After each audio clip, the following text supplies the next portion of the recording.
إن الله وملائكته يصلون على النبي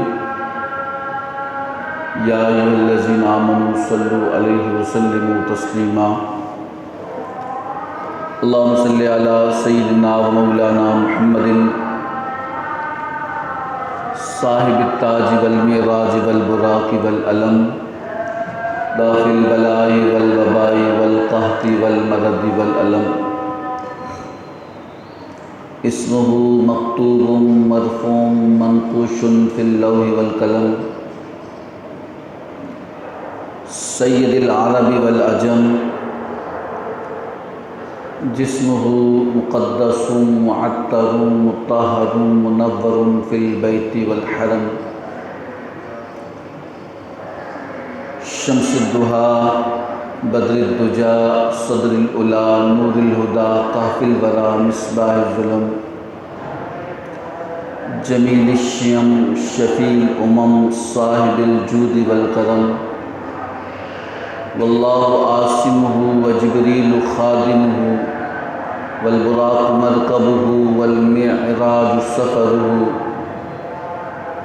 سدرۃ المنتہی مقامہ وقاب قوسین مطلوبہ والمطلوب مقصودہ والمقصود موجودہ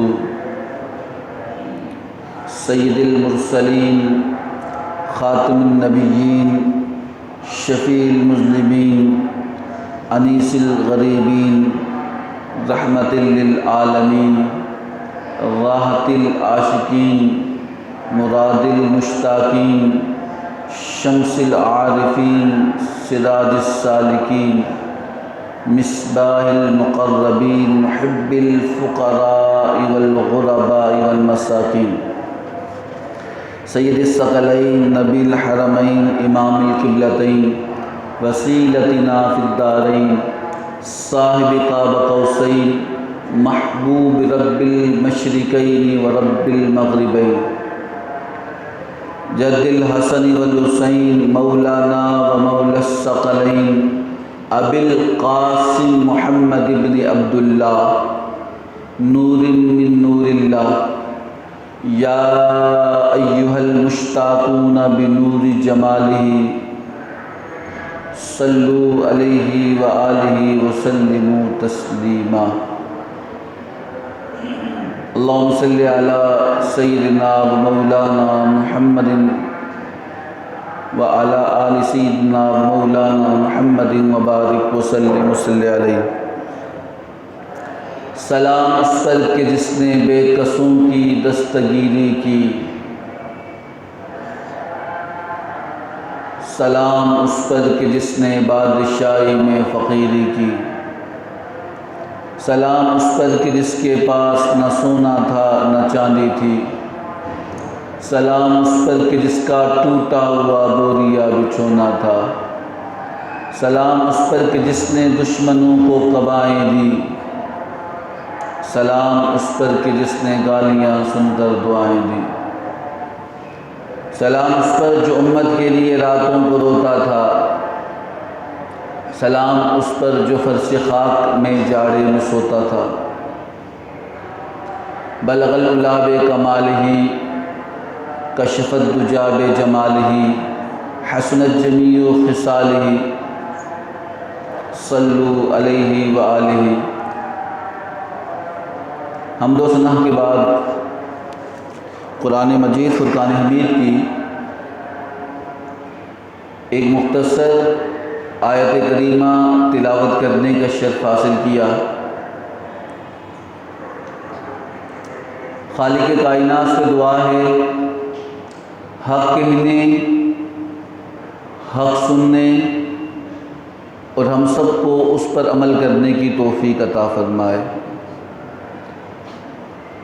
ماہ ربیع الاول شریف کی پرنور ماہ مقدس میں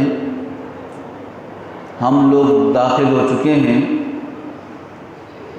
اور یہ وہ بابرکت باسعادت مہینہ ہے کہ حضور پرنور صلی اللہ علیہ وآلہ وسلم کا ولادت کا ہے ماہ مبارک ہے، اور آپ کے آنے سے کائنات میں بہار آئی اور ظلمت کے اندھیرے چھٹ گئے، گمراہیاں مٹ گئی، برائیاں ختم ہو گئی، اور جو گناہوں کے دلدل بکھرے ہوئے تھے حضور کے آنے سے اللہ نے وہ صاف کر دیے۔ جو کفر و شرک کی آندیاں چل رہی تھی حضور کے آنے سے وہ ختم ہو چکی۔ تو یہ وہ پر نور ماہ مقدس ہے کہ اللہ کے محبوب صلی اللہ علیہ وسلم کی ولادت باسعادت اسی ماہ مقدس کی 12 تاریخ کو ہوئی، اور حضور کے آنے پر پوری کائنات میں ایک سما تھا خوشی کا، شادمانی کا، اور سوائے شیطان کے اس دن کوئی غمزدہ نہ تھا۔ اور پھر پورے عالم میں بہار آپ کے قدموں کی وجہ سے آئی، اور پوری زمین کو پاک حضور کے پیدائش کے بعد رب نے کیا۔ یہ بات یاد رکھیں اور سن لیں اور جان لیں کہ حضور کے آنے سے پہلے اور بھی دین اللہ کے آئے، ادیان آتے رہے، انبیاء آتے رہے، کم و بیش 1,24,000 نبیوں کو اللہ نے مبعوث کیا۔ لیکن یہ یاد رکھنا کہ ان کی عبادتیں یا ان کی دین کی جو دعوت تھی کہ ہر نبی کے لیے ایک علاقہ مخصوص کیا گیا، ایک ملک مخصوص کیا گیا، وہ اسی دائرے کی حد تک وہ دعوت تبلیغ دیتے رہے۔ اور پھر اس شریعت کے اندر، کسی بھی شریعت کے اندر یہ پابندی تھی کہ جب عبادت کا وقت ہوتا وہ اپنے عبادت خانے میں جا کر عبادت کرتے، ان کی نماز کا وقت ہوتا تو وہ کلیسا محبت میں جو گرجا ہیں ان میں جا کے وہ عبادت کرتے، گھر پہ ان کی عبادت نہیں ہو سکتی، فقط وہ ٹکڑا پاک رکھا جاتا جو عبادت کی جگہ تھی، اور زمین پر وہ سفر میں بھی ہوتے اور ان کی عبادت کا وقت آتا تو وہ اپنی عبادت خانے کو تلاش کرتے اور وہاں جا کر وہ عبادت کیا کرتے تھے، اور فقط وہ حصہ عبادت کے لیے پاک ہوتا جو عبادت کے لیے بنایا جاتا، اور اس کے علاوہ عبادت کرنے کی اجازت نہیں تھی۔ آج بھی اگر عیسائیوں کو دیکھا جائے تو وہ گرجا کے اندر جا کر ہر اتوار یا ہفتے کو جا کر وہ عبادت کرتے ہیں۔ ہندوؤں کو دیکھا جائے وہ خاص عبادت جو ہے وہ مندروں میں جا کے کی جاتی ہے۔ آج پادریوں کو دیکھا جائے تو آج بھی دیوار گریا جو اسرائیل کے اندر ہے ان کا خاص مقام ہے، وہاں جا کے عبادت کرتے ہیں۔ لیکن یہ اللہ کا حکم تھا کہ عبادت ان کے عبادت خانوں تک رکھی گئی تھی اور وہ اس حصے کو پاک رکھا گیا تھا، لیکن حضور کا معجزہ تھا، حضور کی برکتیں تھیں۔ جب آپ دنیا میں تشریف لائے اور پھر آپ کے پاک قدم زمین نے مس کیے، اور صوفیہ فرماتے ہیں کہ مس نہیں کہا جائے گا بلکہ اس زمین نے حضور کے قدموں کا بوسہ لیا، حضور کے قدموں کو چوما، تو اس کے بدلے میں اللہ نے کیا دیا؟ اللہ ادھار نہیں رکھتا، اللہ واپس کرتا ہے۔ قرآن نہیں کہتا تم رب کو 1-2 رب کتنے دیتا ہے؟ 10 2 100 دیتا ہے۔ اللہ بقایا نہیں رکھتا کہ تمہیں واپس نہیں دے گا۔ تو رب محبوب تو محبوب تھے، وہ اللہ کے محبوب تھے، اور پھر اللہ رب العزت نے زمین کو کیا بدلا دیا؟ فقط وہ ایک حصے تک محدود پاک رکھی گئی تھی، لیکن جب حضور تشریف لائے اور آپ کے قدم مبارک اس زمین نے مس کیے، اللہ نے آپ کے قدموں کی برکت سے پوری زمین کو پاک کر دیا۔ آپ بتائیں نا، آپ عبادت کرنے کے لیے کیا مسجد ڈھونڈتے ہیں؟ کیا آپ دکان میں ہو نماز پڑھو اللہ قبول کرتا ہے، آپ گھر پہ ہو نماز پڑھیں اللہ قبول کرتا ہے، آپ گاڑی میں نماز پڑھیں اللہ قبول کرتا ہے۔ پہلے ایسا نہیں تھا، آپ کو عبادت خانہ ڈھونڈنا پڑتا، آپ کو جگہ ڈھونڈنی پڑتی۔ یہ حضور کا کرم تھا، یہ حضور کی رحمت تھی کہ آپ کے آنے سے اللہ نے پوری زمین کو کیا کر دیا؟ بولیں کیا کر دیا؟ پاک کر دیا۔ تو یہ اللہ رب العزت کا انعام ہے، اور اللہ قرآن میں کہتا ہے قُلْ بِفَضْلِ اللَّهِ وَبِرَحْمَتِهِ فَبِذَلِكَ فَلْيَفْرَحُوا۔ آپ فرما دیجئے کہ جب تمہیں رب کا فضل ملے، کون ملے؟ رب کا فضل ملے اور رب کی رحمت ملے، فَلْيَفْرَحُوا، تو خوش ہوا کرو، چرچا کیا کرو۔ اور پھر کائنات میں سب سے بڑا فضل اللہ کا آپ کا بیٹا نہیں، اللہ کے محبوب ہیں۔ کائنات میں ہر انسان کا اپنا اپنا دائرہ کار ہے۔ ہم اگر ہماری اولاد ہو ہم اس پہ خوش ہوتے ہیں، ہمیں اچھی جاب مل جائے ہم اس پہ خوش ہوتے ہیں، ہمیں کوئی دولت مل جائے ہم اس پہ خوش ہوتے ہیں، ہمیں عزت مل جائے ہم اس پہ خوش ہوتے ہیں، ہمیں مقام مرتبہ مل جائے اس پہ خوش ہوتے ہیں۔ علامہ اقبال علیہ رحمہ کہہ گئے کہ قیامت تک جس کو جو مقام ملے گا حضور کے نام پہ ملے گا، جس کو جو مرتبہ ملے گا حضور کے نام کی برکت سے ملے گا۔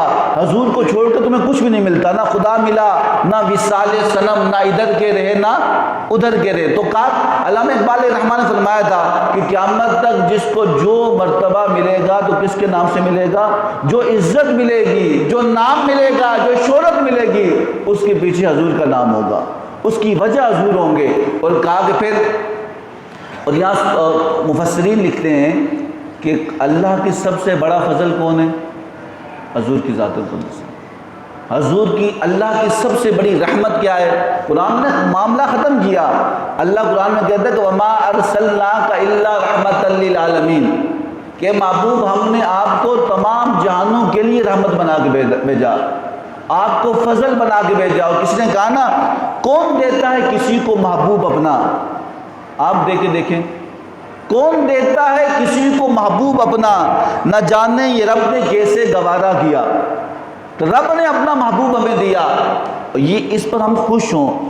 آج طرح طرح کے لوگ ہیں، وہ طرح طرح کی باتیں، اور قرآن کہتا ہے کہ وَمَا أَرْسَلْنَاكَ إِلَّا رَحْمَةً لِّلْعَالَمِينَ۔ اللہ نے اختیار دیا حضور کو، آپ کی مرضی آپ یہاں رہیں، آپ کی مرضی ہمارے پاس آئیں۔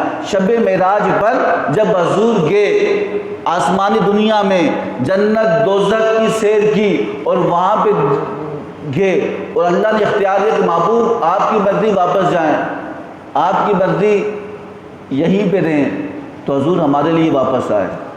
کس کے لیے؟ اللہ نے اختیار دیا۔ کس نے کہا نا وہ دو عالم کی رحمت تھے، جہاں چاہتے وہیں رہتے، وہ دو عالم کی رحمت تھے، جہاں چاہتے وہیں رہتے۔ یہ ان کی مہربانی ہے کہ یہ عالم پسند آیا، یہ حضور کی مہربانی ہے کہ اللہ نے ان کو رحمت لل پوری کائنات کے لیے رحمت بنا کے بھیجا۔ وہ دو عالم کی رحمت ہے، جہاں جاتے وہیں رہتے، یہ ان کی مہربانی ہے کہ یہ عالم پسند آیا۔ حضور کا اس بات پہ شکر ادا کریں کہ حضور نے ہمیں اپنے امتی بنایا ہے، جس پہ فخر انبیاء کرتے آئے۔ آج کس طرح کی باتیں ہیں، آج طرح طرح کے لوگ ہیں، اور جس طرح وقت گزرتا جائے گا حضور کی شان بلند ہوتی جائے گی۔ قرآن کا وعدہ ہے کہ وَلَلْآخِرَةُ خَيْرٌ لَكَ مِنَ الْأُولَىٰ۔ اے محبوب ہر آنے والا دور، ہر گزرے ہوئے دور سے آپ کے لیے بہتر ہوگا۔ ہر آنے والی ساعت ہر گزری ہوئی ساعت سے زیادہ اچھی ہوگی۔ ہر آنے والا وقت ہر گزرے ہوئے وقت کا، پہلے ایسا تھا نا جب سائنس نے ترقی نہیں کی تھی، لوگ باتیں بناتے تھے، وہ نہیں جانتے، یہ نہیں جانتے، وہاں نہیں ہونا، یہ نہیں ہونا، یہ نہیں پتا، وہ نہیں پتا، اس کی خبر نہیں، اس کی خبر نہیں۔ لیکن سائنس آج آ رہی ہے، حضور نے 1400 سال پہلے بتا دیا۔ آج آپ نے نہیں سنا میلاد کا مطلب ولادت ہے، مولود سے نکلا ہے۔ اس کا معنی ہے آج ہمارے یہاں مسلمانوں کے اندر کچھ ایسے بھی افراد ہیں، اللہ ہم سب کو ہدایت دے، کہ جو کہتے ہیں کہ بھائی یہ شرک ہے۔ کیا ہے شرک کا ڈیفینیشن سمجھ لیں آپ۔ شرک کا معنی اللہ قرآن اللہ کہتا ہے ان الشرک لظلم عظیم، بھائی جس نے شرک کیا اللہ کہتا ہے اس نے سب سے بڑا ظلم کیا۔ اللہ کہتا ہے پالتا میں ہوں، تم خدا کسی اور کو مانتے ہو، کھاتے میرا ہو، گاتے کسی اور کا ہو، پیدا میں نے کیا، سجدے کسی اور کے سامنے کرتے ہو۔ شرک کا مطلب ہے خدا کی طرح کسی کو خدا سمجھنا۔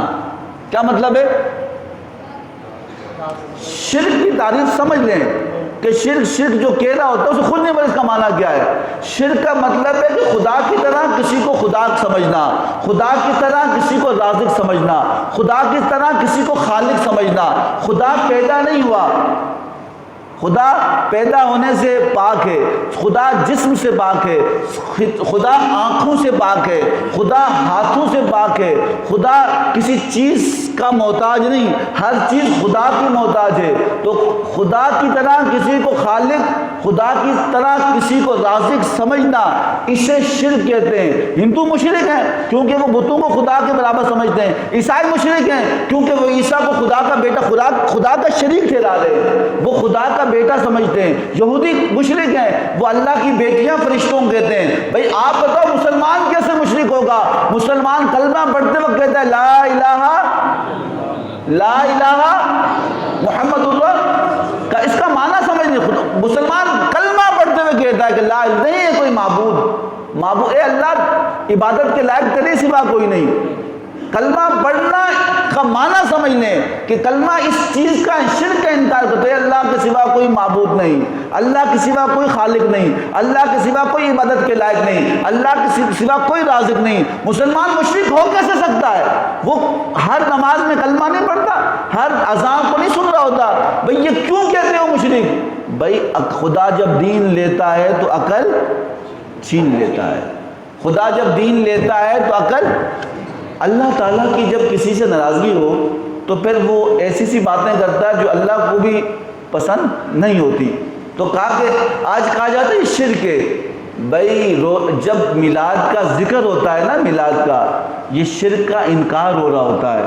ہم میلاد بنا کے یہ بتانا چاہتے ہیں، ہم اس نبی کا ذکر کرتے ہیں جو پیدا ہوا، یہ خدا نہیں، یہ پیدا ہوئے، یہ انسان ہیں، اللہ نے انہیں پیدا کیا، مولود پیدا کیا ہے، ولادت ہوئی ہے ان کی، یہ دنیا میں آئے۔ تو میلاد شرک کی نفی کے لیے آ رہا ہوتا ہے۔ کیوں؟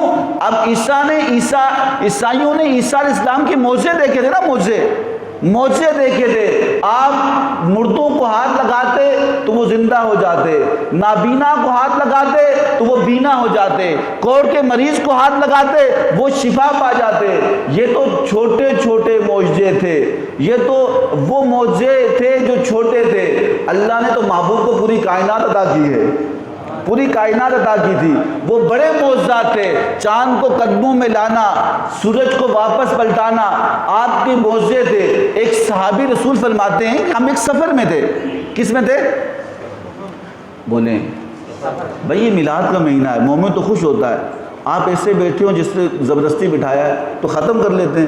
مومن تو خوش ہوتا ہے، اس کے دل میں تازگی ہوتی ہے۔ حضور مومن کی علامت یہ ہے، جب نبی کا نام لیا جائے وہ مچل جاتا ہے، وہ جھوم جاتا ہے، وہ خوش ہوتا ہے، اس کا دل بھی خوش ہوتا ہے، اس کا چہرہ بھی کھل اٹھتا ہے۔ تو آپ خوش ہیں نا، حضور کے آنے پہ خوش ہے نا۔ تو کہا کہ صحابہ فرماتے ہیں ہم ایک سفر میں تھے۔ آج موازنہ کیا جاتا ہے حضور کی ذات مقدسہ کا، میں ابھی وہ بات اس طرف لے کے نہیں جاؤں گا، لیکن میں مختصر بتا جاؤں۔ ایک صحابی فرماتے ہیں ہم سفر میں تھے، ایک جگہ پہ ہم نے پڑاؤ ڈالا۔ جب ایک جگہ پہ رکے نا تو وہاں جب قافلہ رکتا تھا اور وہاں پر خیمے لگائے جاتے تھے تو کنواں تھا، کنویں کے کنارے پر وہ لگایا جائے تو خیمہ لگا۔ جب کنویں کو پانی کو لے جانے لگے تو صحابہ کرام رضوان حضور کے پاس آ کہ یا رسول اللہ یہ ایک کنواں ہے، آگے صحرا ہے اور آگے کنواں شاید ہے نہیں ہے، لیکن یہ پانی نہ ہم پی سکتے ہیں نہ جانور پی سکتے ہیں۔ اللہ کے نبی نے پوچھا کیوں؟ کہا یا رسول اللہ یہ اتنا کڑوا ہے کہ زبان اسے قبول نہیں کرتی، حلق الٹی کر لے گا، معدہ واپس پھینک دے گا۔ یہ اتنا کڑوا پانی ہے کہ منہ کے اندر ہمارے نہیں آتا، جانور کہاں سے پیے گا؟ تو اس نے فرمایا کہ مجھے اس کنویں کے پاس لے جاؤ۔ اس کا پانی دیکھا تو جب دیکھا وہ کڑوا تھا، حضور نے اس کنویں کے پانی کو لے کر اپنے منہ میں رکھا اور منہ میں رکھ کر اس پانی کو اپنا لاب دہن تحفے میں دیا۔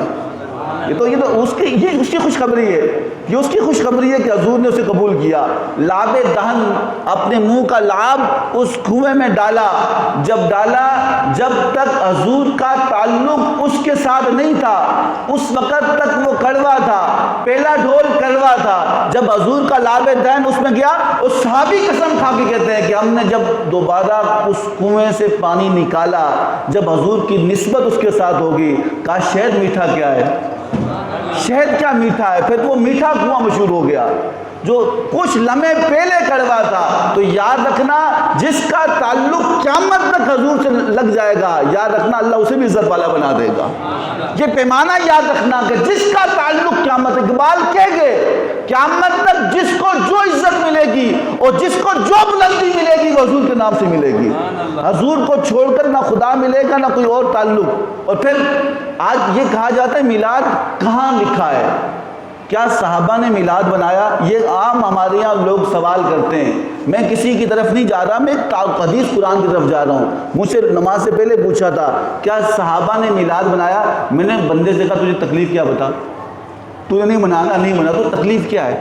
کہا نہیں، لوگ ہم سے پوچھتے ہیں، سوال کرتے ہیں صحابہ نے میلاد بنایا۔ میں نے کہا تم صحابہ کی بات کرتے ہو، رب نے خود میلاد بنایا ہے۔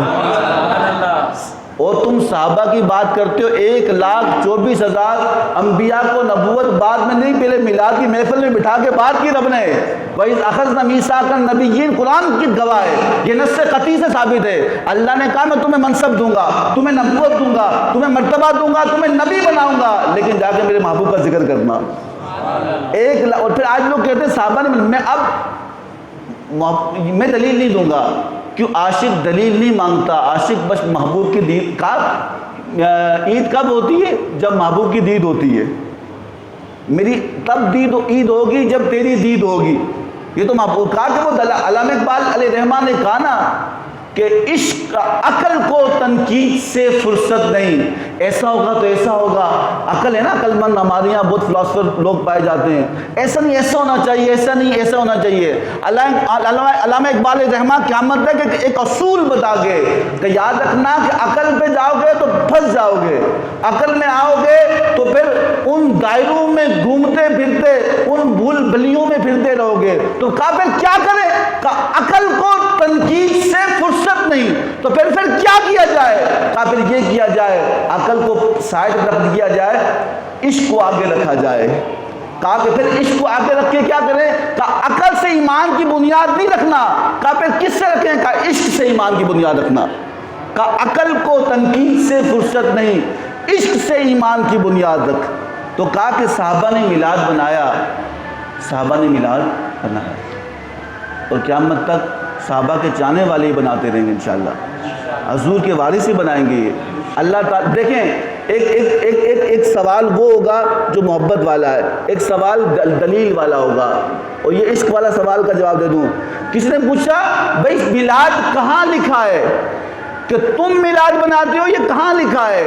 تو کسی صوفی نے کہا کہ بھائی ہم بناتے ہیں، یہ بتائیں کہاں لکھا ہے، تم نہیں بناتے یہ بتائیں کہاں لکھا ہے؟ کہا کہ ہاں، اللہ نے ہمارے مقدروں میں حضور کا نام لکھ دیا ہے، اللہ نے ہمارے مقدروں میں حضور کا میلاد لکھ دیا ہے، حضور کا تعلق محبت اللہ نے ہمارے، دیکھیں اللہ قرآن کا تلک رسول صلی اللہ بعدم اللہ بعد، ہم رسولوں کو چنتے ہیں کہ ہم نبوت دیں گے، اللہ کہتا ہے ہم رسولوں کو منتخب کرتے ہیں، نبوت دیتے ہیں، اور کہا قیامت تک کوئی اللہ کا دوست بن نہیں سکتا جب تک حضور کی نالین کا صدقہ اسے نہ مل جائے۔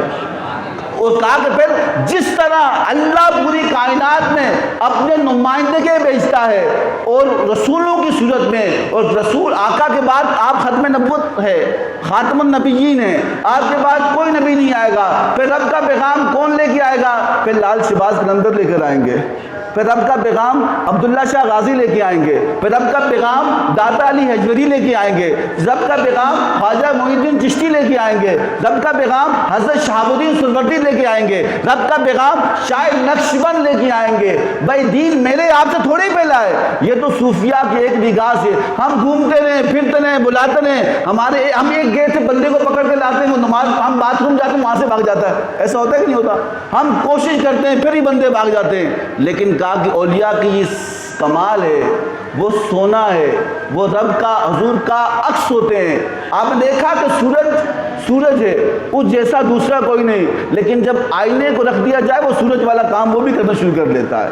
آج بھی ڈنمارک آسٹریلیا کے اندر ایک گاؤں ہے، وہ اتنا نیچے ہے کہ وہاں 12 مہینے تک سورج کی روشنی نہیں پہنچتی، اتنا نیچے ہے کہ وہاں 12 مہینے تک سورج کی روشنی، بولیں لا، 12 مہینے تک کہا کہ پھر وہ ہماری طرح کے حکمران تھوڑی ہیں کہ میں آپ کو حلفیہ کہتا ہوں کہ آپ جا کے ڈی ایم سی میں جا کے چکر لگا کے آئیں اور پوچھیں کہ ہمارے علاقے کے ترقیاتی کام کیا ہیں، تو آپ جب وہ ترقیاتی کام کی فائل کھولیں گے تو پیرس پیچھے ہے، پیرس یہاں کی سڑکیں کشادہ ہیں، یہاں کے گھٹنوں کے ڈکنے برے ہیں، یہاں کی لائٹس بری ہے، لیکن وہ کاغذوں کے اندر، کس کے اندر؟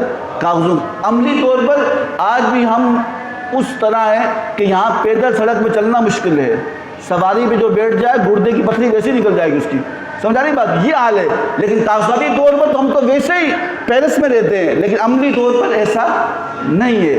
تو کہا کہ وہ سورج نہیں ہے، وہ اپنے لوگوں کا احساس ہے کہ نظام ظلم سے تو چل سکتا ہے، کفر سے تو چل سکتا ہے، لیکن ظلم سے نظام چلتا۔ مولا علی نے فرمایا تھا نا، کافر ہو تو نظام چلے گا، ظالم ہو تو اللہ مٹا دے گا۔ یزید کا نام ہے، جتنے ظالم ہیں آج نام و نشان بھی باقی۔ کفر سے نظام اللہ چلا لیتا ہے، لیکن ظلم کا نظام ہمیشہ قائم نہیں رہتا۔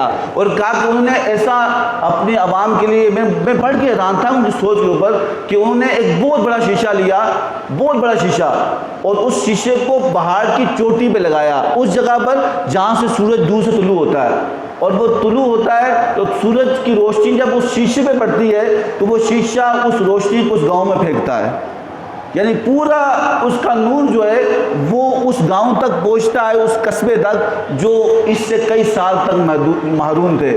تو یاد رکھنا، حضور تو سورج سے بھی بڑی اللہ نے رحمت بنا کے بھیجی، یہ سورج کو فیض بھی، سورج کی روشنی بھی حضور کے صدقے، سورج کی چمک بھی حضور کے صدقے، چاند کی دمک بھی حضور کے صدقے۔ تو کہا کہ جو شخص حضور کے ساتھ تعلق قائم کر لے، پھر اللہ اپنے نبی کا فیض اس سے جاری کر لیتا ہے۔ سمجھا رہی بات کی؟ تو پھر یاد رکھنا، حضرت ابن تاریخ کی کتب ابن حشام، اس میں لکھا ہے کہ جب مسلمانوں کی وہ بہت سختی ہوئی، بہت سختی، اتنی سختی ہوئی کہ ان کو جینا حرام کر لیا، مسلمان تعداد میں کم تھے، تو اللہ نے حکم دیا کہ تم ہجرت کر جاؤ۔ کیا کر جاؤ؟ بولیں کیا کرو؟ یہ تاریخی حوالے ابن حشام کے ہیں، ہجرت کر جاؤ۔ تو مسلمان ہجرت کر کے چلے گئے، مکہ کو چھوڑ کر حبشہ آئے۔ کہاں پر آئے؟ حبشہ آئے۔ تو حبشہ آئے تو اب کافر تھے، ان تکلیف ہوئی وہاں کی سکون سے، انہیں چین سے نہیں بیٹھنے دینا، تو انہوں نے کافروں کا وفد بھیجا کہ تم حبشہ کے بادشاہ نجاشی کے پاس جاؤ اور انہیں جا کے کہو کہ یہ ہمارے باغی لوگ ہیں، یہ نیا ہمارا دین چھوڑ کر نیا دین لے کے آئے، اور تم ان کو اس طرح کرو کہ ہمارے حوالے کر دو، ہم نے ان پہ بہت زیادہ ان کو ٹارچر کیا، یہ بھاگ گئے، ہم ان کو سزائیں دیں گے، اپنا دھرم اپنا عقائد چھوڑ چکے ہیں۔ تو نجاشی کی بادشاہ کے بارے میں روایات میں آتا ہے کہ بہت نیک آدمی تھا، بادشاہ تھا۔ تو جب نجاشی کے دربار میں کافروں کے سردار گئے اور اسے تحفے طائف دیے کہ ہمارے سرداروں کی طرف سے تحفے ہیں، ہم ایک مسئلہ لے کے آئیں۔ کہا کیا مسئلہ ہے؟ کیا ہمارے کچھ باغی لوگ ہیں جو ہمارا علاقہ چھوڑ کر آپ کے ملک میں انہیں پناہ لی ہے، اور آپ ہمیں ہمارے حوالے کر دیں تاکہ ہم ان کو سزا دیں، تاکہ کوئی اور شخص بغاوت نہ کرے۔ انہیں کیا پتا کہ بغاوت کیا ہوتا ہے اور عشق کیا ہوتا ہے؟ وہ تو باغی کہہ رہے تھے، وہ باغی نہیں تھے، وہ حضور پہ مرنے والے عاشق تھے، وہ عاشق تھے۔ اور کہا کہ حضور نے کہا گھر چھوڑ لو، گھر چھوڑ لیا۔ وہ جب گئے تو بادشاہ نے کہا میں ایسے کیسے دوں، میری سلطنت میں آئے، میں ان سے بھی پوچھوں گا، تم سے بھی پوچھوں گا، پھر فیصلہ کروں گا، اگر میری سمجھ میں آئے تو میں تمہیں حوالے کر لوں گا۔ مسلمانوں کے وفد کو بلایا، مولا علی کے بھائی حضرت جعفر طیار، حضرت جعفر طیار رضی اللہ تعالیٰ عنہ کو مسلمانوں کی طرف سے نمائندہ بنا کے بھیجا۔ اور جب نمائندہ بنا کے بھیجا تو آج کہا جاتا ہے نا بھائی ہلکی بات کرنا، ہلکی، زیادہ سخت نہیں بولنا، بندہ ناراض ہو جائے گا۔ تو صحابہ کرام اور اہل بیت کا طریقہ تھا، وہ کہتا ہے سارے بندے ناراض ہو جائیں، نہ خدا ناراض ہو نہ مصطفیٰ ناراض ہو، پیمانہ یہ ہو، بندہ ناراض نہ ہو، آقا ناراض نہ ہو، بندہ ناراض ہوتا ہے ہو جائے، آقا ناراض ہو۔ کہا کہ ایک شعر تھا نا، شعر ہم جب پڑھا کرتے تھے تو وہاں ایک شعر تھا، کہا کہ خدا جس کو پکڑے چھڑائے محمد، محمد کا پکڑا چھڑا کوئی نہیں سکتا۔ ایک بندے نے کہا یہ کافر ہو گیا۔ کیا کہا؟ اب اپنے مانے اس نے کہا یہ تو مشرک ہے. کہا خدا جس کو پکڑے گا اس کو حضور چھڑا دیں گے, حضور جس کو پکڑیں گے اس کو کوئی نہیں چھڑائے گا. یہ تو بھائی بندہ گیا, میں بھی پریشان ہو گیا. ہم کلاس میں تھے, استاد جو, ہم نے کہا حضرت یہ شعر غلط ہے. کہا کیا؟ کہا خدا جس کو پکڑے چھڑائے محمد, محمد کا پکڑا چھڑا کوئی. کہا کیا مطلب اس کا؟ کہا اس کا مطلب تمہیں سمجھ نہیں آیا. خدا جس کو پکڑے تو حضور دعا کریں گے یا مولا میرا امتی ہے چھوڑ لے, تو حضور کی کوئی بات رب رد نہیں کرتا. جس کو رب پکڑ لیں گے, اللہ کے نبی سفارش کریں گے تو رب معاف کر کے جنت میں داخل کرے گا. کہا اگلی مطلب محمد کا پکڑا چھڑا کوئی, اس کا معنی کیا ہے؟ کہا جس سے حضور ناراض ہو گئے تو کائنات اس سے ناراض ہوگی.